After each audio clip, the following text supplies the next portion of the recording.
Hello guys. तो आज से मैं हमारा M L A I M L and deep learning की मैं प्रैक्टिस शुरू कर रहा हूँ। तो it's sort of a documentation that I am creating right now. So this is my day one, and I'm basically learning my first concept about this AI ML in DL, and that is the difference between these three. So let's start uh, the, by the definitions. What is AI and ML in DL?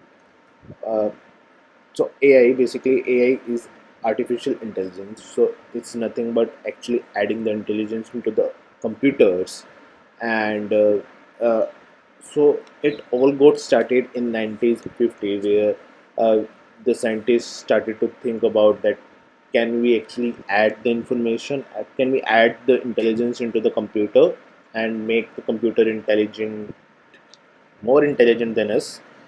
So what they have created is called symbolic AI, and they actually created uh, expert systems with that symbolic AI. तो इसमें क्या होता था कि expert system like, अगर आपने पहले game खेली होगी चेस के साथ, कंप्यूटर के साथ हम चेस खेलते थे. इसमें प्रॉब्लम क्या थी कि ये सारा का सारा हमारा रूल बेस्ड इंजन पे काम किया करता था, और इसमें हम जब भी कोई फजी लॉजिक फजी प्रॉब्लम हमारे पास सामने आ जाती तो ये काम नहीं करता था. लाइक अगर मैं आपको एग्जांपल दूं कि पिक्चर के अंदर डॉग आइडेंटिफाई करना है या कैट आइडेंटिफाई करना है कि ये डॉग है या कैट है, तो हमें नहीं पता, तो उस सिस्टम को भी नहीं पता था क्योंकि वो एक पर्टिकुलर सेट पे ट्रेन किया गया था फॉर द चेस. एंड उसके लिए अलग अलग स्ट्रीम के लिए अलग अलग. तो द प्रोसेस वाज लाइक कि वो एक एक्सपर्ट बंदे को बुलाते थे, एंड उसे वो इन्फॉर्मेशन गैदर करते थे, एक नॉलेज बेस बनाते थे उस चीज़ का, और वहाँ से सारी इन्फॉर्मेशन एक सिस्टम में डालते थे, एक सॉफ्टवेयर में डालते थे, और उससे हम फिर इंट्रैक्शन शुरू करते थे. लेकिन जहाँ हमारा फजीनेस प्रॉब्लम्स आनी शुरू हो जाती है तो वहाँ पे वो काम नहीं करते, क्योंकि हमें rule, everything there was a rule based. Okay. So the ML came into the picture. So what is the ML basically? So it's basically learning the patterns out of the data, right? तो इसमें क्या करते हैं हम, जो हमारा normal हम mathematics problem solve करते हैं, कोई भी नॉर्मल प्रॉब्लम सॉल्व करते हैं, तो उसमें हमारे पास क्या होता है, एक हमारे पास इनपुट होता है और हमारे पास एल्गोरिथम होती है, और हम उसके बेसिस पे इनपुट निकालते हैं, राइट. लेकिन एम एल वर्ल्ड के अंदर क्या होता है, हमारे पास इनपुट होता है, आउटपुट होता है, और बीच की जो एल्गोरिथम है, क्या स्टेप्स फॉलो किए गए इनपुट से आउटपुट पे आने के लिए, वो हमारी मशीन खुद सीखती है. क्यों? क्योंकि मान लो कि अगर हमने एक सेट ऑफ रूल्स हमने सीख लिए, सेट ऑफ एल्गोरिथम्स हमने सीख लिए, हमें पता लग गया कि इस इनपुट पे अगर हम ये एल्गोरिथम लगाते हैं तो ये ऐसा ऐसा आउटपुट आता है, दैट इज़ करेक्ट, जो हम ट्रेनिंग बोलते हैं जिसको. फिर हम क्या करते हैं, उस इनपुट को लेते हैं, उस जो हमने एम एल के थ्रू जो आउटपुट आया है लाइक एल्गोरिथम, उन दोनों का यूज़ करके हम टेस्ट करते हैं कि यार नए डाटा पे क्या बेटर काम कर रहा है, क्या हमारा काम सही चल रहा है. तो that is basically machine learning training और टेस्टिंग. ठीक है. तो अब ये कहाँ पे काम आया है, तो फजी लॉजिक में मैंने एग्जांपल दिया आपको कि भी जितनी भी हमारे पास वीडियोस होती हैं, फोटोज़ होती हैं, तो उसमें हमें आइडेंटिफाई करना होता है कि डॉग है या कैट है या डॉग है, कितने डॉग्स हैं कितने कैट्स हैं. तो ये सारी की सारी प्रॉब्लम्स हमारी मशीन लर्निंग सोल्व कर लेता है. इसमें कूल थिंग ये थी कि हमारी कि यहाँ पे हमारा कोई रूल बेस्ड एल्गोरिथम हमारे काम यहाँ नहीं करती है, यहाँ सारा का सारा स्टैटिक्स पे काम चलता है, मैथमेटिक्स पे काम चल रहा होता है. तो हमें इसके अंदर क्या प्रॉब्लम आई है कि जितने भी फीचर्स हैं, इनपुट फीचर्स लाइक कुत्ते के कान ऐसे होते हैं, बिल्ली के कान शार्प होते हैं या नहीं होते हैं, फिर कुत्ते की जो पूंछ होती है थोड़ी ज़्यादा राउंड होती है, बिल्ली की नहीं होती है. तो सारे के सारे इनपुट हमें खुद पता होने चाहिए in advance while training our model.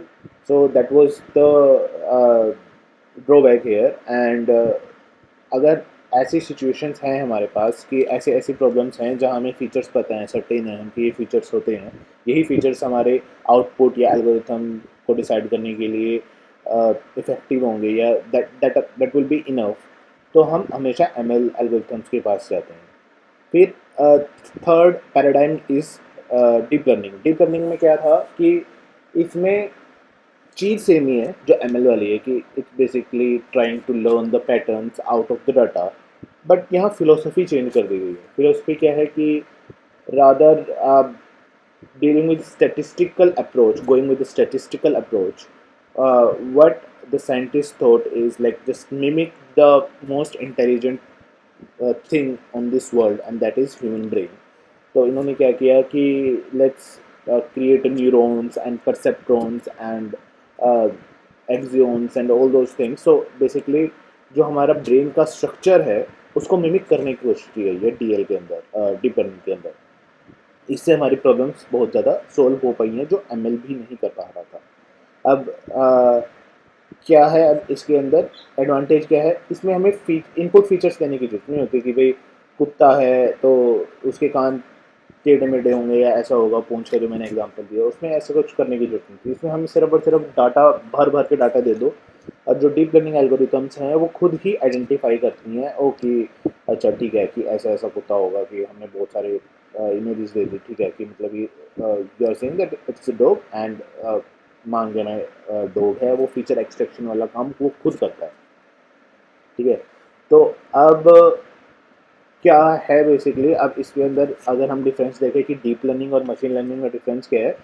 अब जैसे जितना जैसे इसमें क्या होते हैं कि हमारे पास एक लेयर होती है, फिर बीच में हिडन लेयर्स होती है, फिर एक आउटपुट लेयर होती है डीप लर्निंग के अंदर. जब हम ब्रेन को मिमिक करने की कोशिश कर रहे हैं हम इसके अंदर, तो जितना ज़्यादा डाटा हम देते रहेंगे तो उतनी डीप जो हमारे लेयर्स हैं वो ज़्यादा ट्रेन होती चली जाएंगी, तो उतनी ज़्यादा बेटर परफॉर्मेंस हमारे सामने आएगी. लेकिन मशीन लर्निंग में ऐसा देखा गया है कि एक पर्टिकुलर टाइम पे जाके वो बिल्कुल स्टेबल हो जाता है.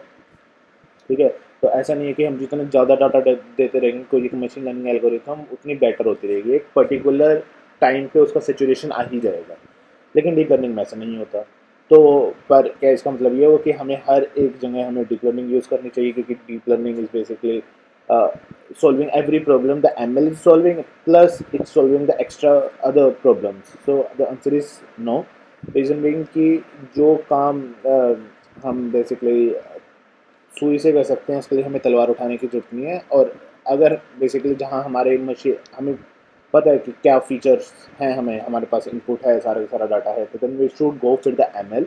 एंड इफ और ये कंप्यूटेशन में भी बहुत भारी रहता है deep learning. So we they are some trade offs. either we should choose the ML algorithms, either we should the DL algorithms.